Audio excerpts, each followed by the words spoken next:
All right. First on the agenda is from Yuval about bucket logging.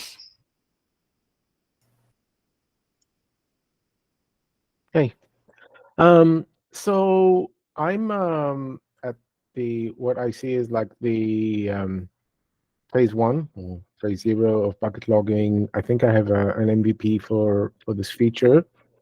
So I would like to bring some issues with the overall design slash requirements of the feature, um, and open that for discussion in this group. And I would later on also send an email to the mailing list to try and collect some feedback before I move ahead. So the feature, this is an AWS feature, and the nature of it is that um, all access to a bucket, either reads or writes, or actually all operations on the bucket, like set policy or whatever, like any bucket operation um, could be configured to be logged um, um, as records into objects in another bucket, which is like the log bucket. And the nature of the feature, as described in AWS, has a couple of characteristics. One, um, the there's no real control over um, how many objects are going to be created in the destination bucket, how are they going to roll over, and like all of that is really up to AWS. It's not clear how often those logs are being written to the bucket. They said there are no guarantees, which means that if there's a failure somewhere in the middle, logs could be lost. And from the type of information that we see in the records, they expect that logs would be written for whether the request was successful or not, and information about the success or failure of the request, round trip times and stuff like that would be part of the record. So that's the way that the feature is, kind of the nature of the feature in AWS. It means that um, there are very little guarantees on when the logs are going to appear in the bucket, whether they're going to appear in the bucket, and the information is written after the operation is pretty much done, because it contains all kind of things like HTTP status code and round trip times. And it's for everything, each and every action, read or write, taken on the bucket. Now, when trying to implement the feature in our system, the main guideline that I got for the first use case for why we want the feature, well, except for just compatibility with AWS, is that we want to use this bucket logging feature as kind of a bucket journal or change journal that could be later on used by backup systems, and that would save them the need for infinite listing and diffing of the status of the bucket, which is very costly both for us and for them. But from those requirements, that kind of makes sense. Like the bucket logging feature makes sense for them. There are a couple of gaps and things that we should do differently. So gap number one is that, for the sake of backups, we don't care about get or head or put policy or something. It doesn't matter, right? The thing that matters is actually writes, like updates, copies, and deletes to some extent. Because the thing with delete, I mean, we care about deletes, but if we miss on delete, it's not a big deal because we'll try to back up something that is not there, and we'll just won't be able to back it up. So this changes the requirement. And also, a backup system needs some kind of guarantees. First of all, it has to have guarantees that things are not lost, because backup is all about making sure that things are not lost. So if the record's telling you what to backup is lost, then this is a big problem. So we have to make sure that things are written in a guaranteed way. And also also the timeliness of how often they're written and so on also make kind of matters for the system, because they have some kind of a schedule that they work on, and they need information to appear in this log bucket in a way that would make sense for their schedule.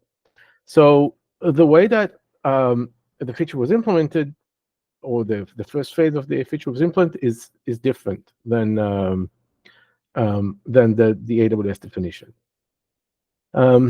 It means that I'm trying to write the log record before the operation is taking place, and this is so that if I'm not able to write the log, the record into the log, then I'm going to fail the operation. So that's a big difference, failing the operation. And it also means that I cannot put information like HTTP status or round trip time, because I'm writing the record way before I know what the status or round trip times are. Also added, I had to extend the API. This is really not the big problem. I extended it with the way that you can specify like a short record, because currently they're putting tons of information in the record that we don't really need.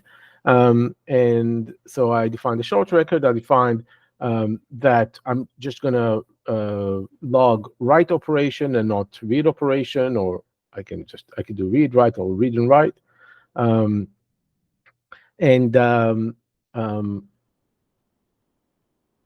And also I define the rollover time of the object. So if people say that they want to get to see the object at least once an hour, then I'm making sure that the object is written once an hour. Now, it doesn't mean that things are lost. I mean, even if the RGW crash or anything within the hour, it's not lost. It just doesn't appear in the bucket. But everything is completely persistent. As I said, I persist the information before I reply to the client that did the operation. Now, so this is kind of description of what is implemented, or what is the AWS implementation. First thing is, well, get some feedback on that. I mean, if you have any comments or questions or things that you think are incorrect, and for me, even more important, if you have some concrete use cases. So if you have use cases for the non-backup case, then maybe that would help me or guide me in what are the next steps I'm going to take with the feature. Now, if you want for reference, I tried to summarize the kind of a general to-do list. Currently, it's just in a comment in the PR, but I'll probably try to put that in a tracker in a more orderly way. But I would like to get some feedback first before I kind of really break down the next steps for the feature.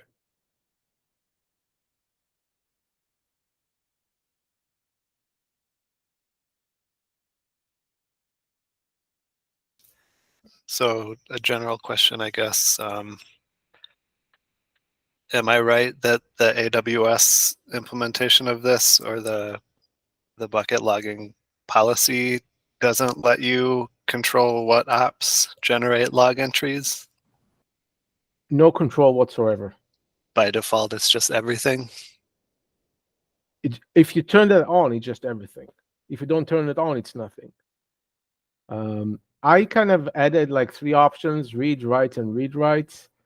I don't know, just as a first step. But I mean, if you think we should go with something else, like maybe some kind of a list of operations that we can, slowly expand, then this is also a valid approach. Because again, I call that like write operation, but it's not all the write operation. It's just the write operations that I think that are important for the backup use case. could be other write operations maybe that I didn't think about. So like changing bucket policy is a write operation, right? But I don't log that.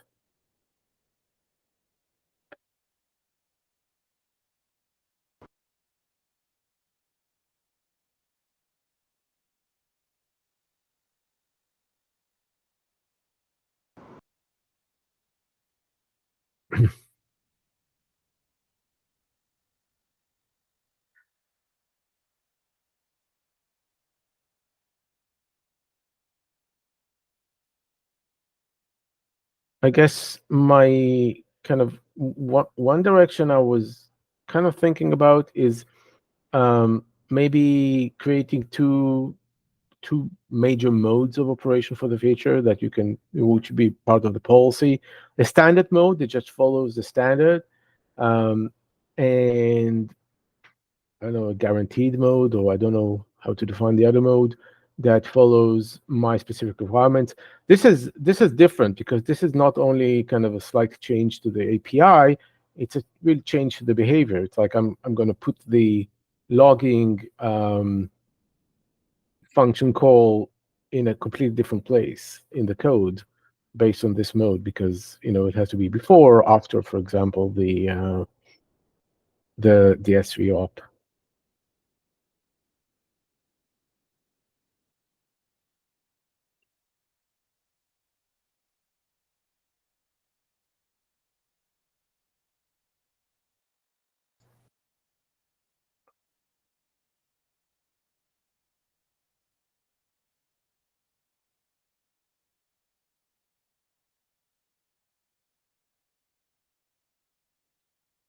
Yeah, I mean, it really, for me, it's important to get feedback from people that actually kind of want the feature. Otherwise, it's difficult to, um, curate the right requirements if you don't have a specific use case. Then pretty non-concrete. I do want to try and put something in the code, even if it's not completely mature, as a way to, if it's there, people will start use that, and then I'll get the correct feedback. So that's one of the things I'm trying to achieve here, is to do get that merge. I mean, it's going to be merged to main, which means that it can change without causing too much pain to people. So one way to get traction and get feedback is to just put the code there on the feature for people to play around with.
Any thoughts on this?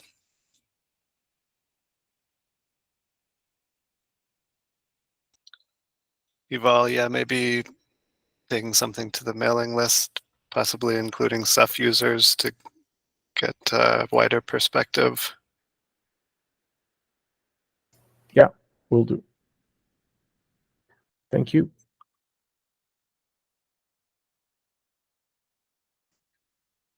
All right. Any other topics for today?